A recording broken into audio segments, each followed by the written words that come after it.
I was conceived around May 1992 to Jennifer and Mark Yasko. My mother had a healthy pregnancy. She was a non-smoker, non-drinker. She ate everything that her doctors told her to. I was born February 23rd, 1983 at Chestnut Hill Hospital in Philadelphia. I was 7 pounds, 12 ounces, and 21 inches long.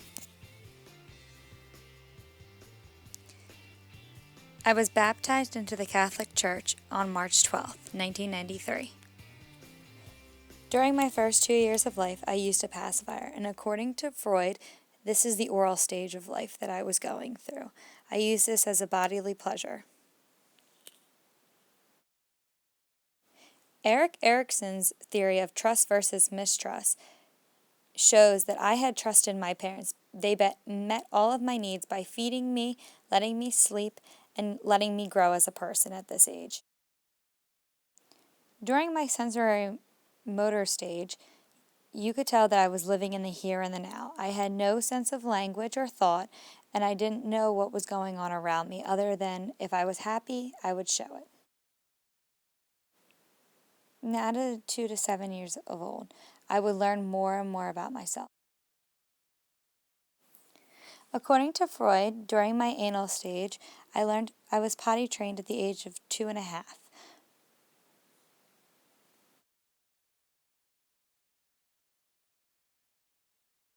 Also during this stage, I discovered that I was a girl and that I liked to play dress-ups and I liked to play with dolls and princesses.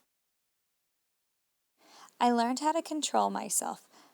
I like to explore beyond the world around me, and I experienced in self-control versus what was controlled and not controlled. On one side of my family, I was the only grandchild, so I was spoiled. On the other side, I was the youngest grandchild, so there again, I was spoiled. I was always spoiled. I spent summers with my Aunt Cindy where I went and traveled with her to go see different cities like Washington, D.C., Williamsburg, Virginia, Philadelphia, and to the beach all the time. I was definitely an egocentric child. I was always thinking of myself and nobody else because I was the only child on one side and I was the youngest grandchild on the other. So I always got what I wanted. So why wasn't I allowed to be egocentric? I was very, very adventurous. I liked exploring different activities like ice skating, gymnastics, cheerleading, swimming. I always had my foot in somewhere. And I feel like that's what got me out in this world and made me realize that there was other people around. So my egocentrism started to lessen as I got older. 6, when a big non-normative life event happened to me. I became a big sister to Madison and Matthew. Another non-normative life event that happened to me was I lost one of my best friends, my grandmother. She was my caretaker when my mom was still in school when I was from age 1 to 5 years old. That was a big hit when I lost her. Age 7 to 11 years old. I was still coming to realization of who I was as a person. Who was Brianna Marie Yasko? According to Erik Erikson, by me getting involved in all the activities that I did from 3rd grade and on, like soccer, I liked the beach, I liked going to the dances, and I also enjoyed having lots of friends. This was me growing as a person. According to Chess and Thomas's theory, I was the easy child. I always had a smile on my face. I always enjoyed what we were doing. I never complained about anything, and I never was in trouble. I was just a go-with-the-flow kind of person. According to Bowlby's theory, I was making friends. I had friends like my best friend Sabrina, who I played soccer and softball with. I also had all my friends from basketball when we won the championship game. I liked to surf with my friends from the beach.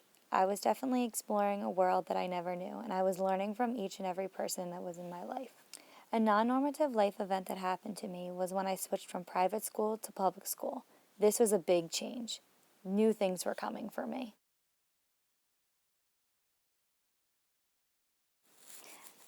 I was going to make new friends. I was going to realize that not everybody was the same and that there was different clothes that I could wear instead of just a uniform.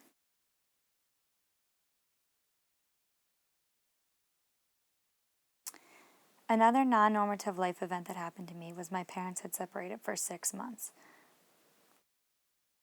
At this age, I didn't know what was going on. I just knew mommy and daddy didn't live with each other. But eventually they were to get back together, and I realized what love was then. I knew that love was powerful.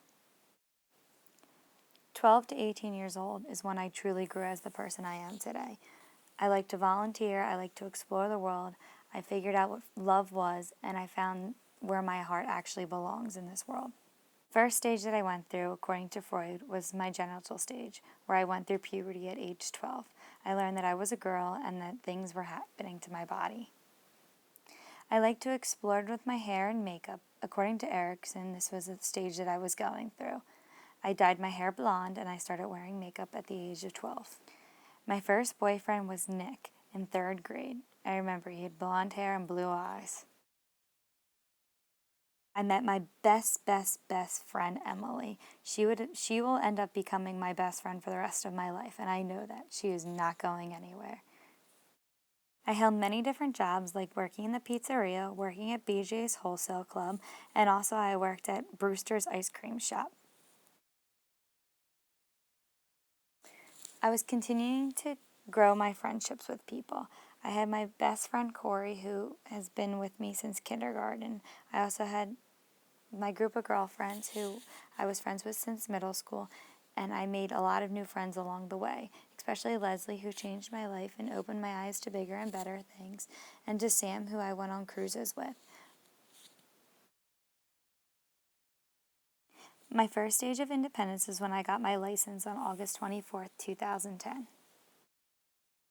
According to Freud, my first love, Ronnie, was a stage that I was going through in life. He really opened my world to a bigger and better thing. He showed me what true love was and how to love someone.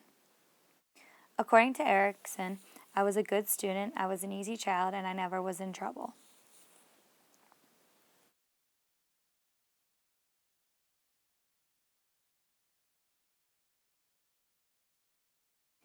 Age 18 through 22 years old. Another time of independence was when I graduated high school on June 4th, 2012. This is when I thought that I knew that I was entering the adult world, but I had no idea what was to come. On August 24th, 2012 was the first time that I left home and I moved in to Shippensburg University. That day, I did not know the adventures that were waiting ahead of me. I did not know that the hardships and struggles would be like sinking the Titanic. After the fall semester at Shippensburg, I left. I went and worked full-time for Wawa, thinking that I would be able to make it out in this world on a full-time job without a college degree. I was totally wrong. Still working full-time for Wawa, I turned 21 years old. That was the day that I started drinking. My parents aren't big drinkers, but apparently not so much me.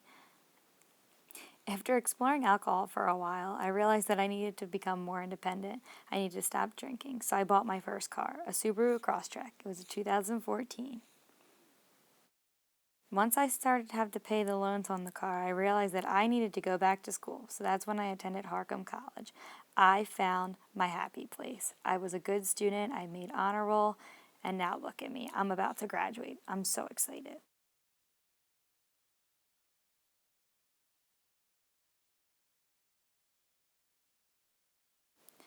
I knew I always wanted to go into the dental field. I just needed to find my place, and that's what Harcum College did for me. They let me explore different options and let me find my place in this world. Cody Leatherman, he was my love that I thought I was going to spend the rest of my life with. But I was wrong, once again. I got my heart destroyed. This was my first true heartbreak that I ever received from a boy, and I learned so much more about myself. The first time I realized that I loved myself was on my first trip alone to California. I went out to go visit friends.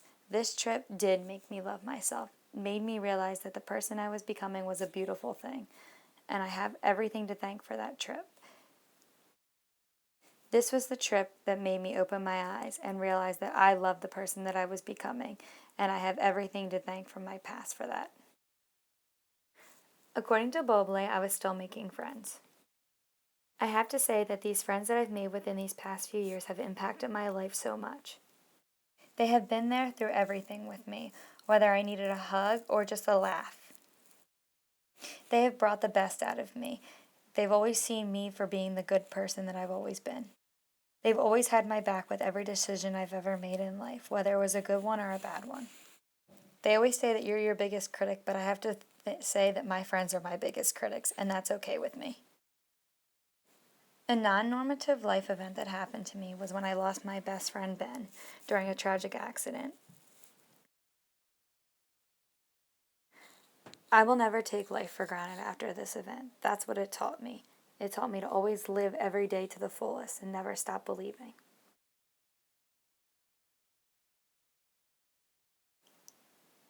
23 to 28 years old. Now, some of this is going to be what my future may be, but I don't know yet.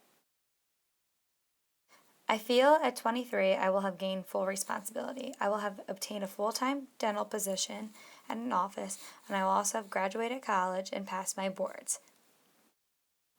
I hope to withhold an FTA position at a doctor's office.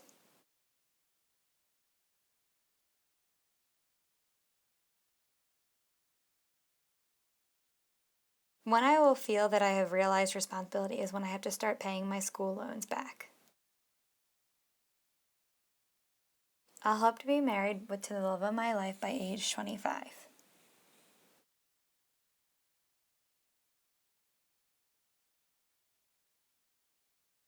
At 25, I also plan on taking control of my life completely by maybe buying a house, paying for a new car, also paying bills, and so on. Sometime after 25, I plan on having 3 children, hopefully all boys, but who knows. 28 to 35, I plan on growing as a person, learning how to be a mom, learning how to take care of the kids, and hopefully raising kids like I was raised. With my job, I hope that I excel very, very far. I hope I continue to grow at the office that I'm at full time, and I also hope that I grow as a person and keep making more and more money.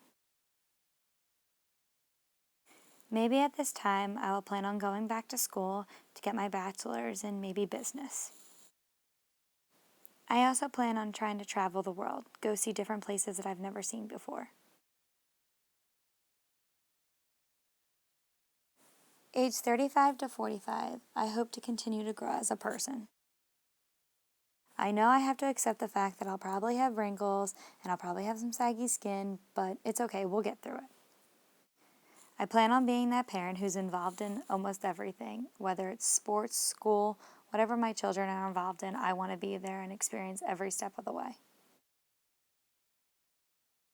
An event that I feel that will occur between these ages that will make me feel old is when my kids start to go to school and they become their own individual person, just like I was when I was their age. I feel like the biggest pressuring thing that will happen during this stage is menopause. I am not looking forward to that. Age 45 to death. During this age, I know a lot of changes are going to be happening. I'm going to have to benefit the next generation of people behind me. I know in this stage of life that my greatest loss is going to be when I lose the love of my life, and I am not looking forward to that. I know that my kids will eventually go off and get married and have their own kids, and I need to accept the fact of letting go.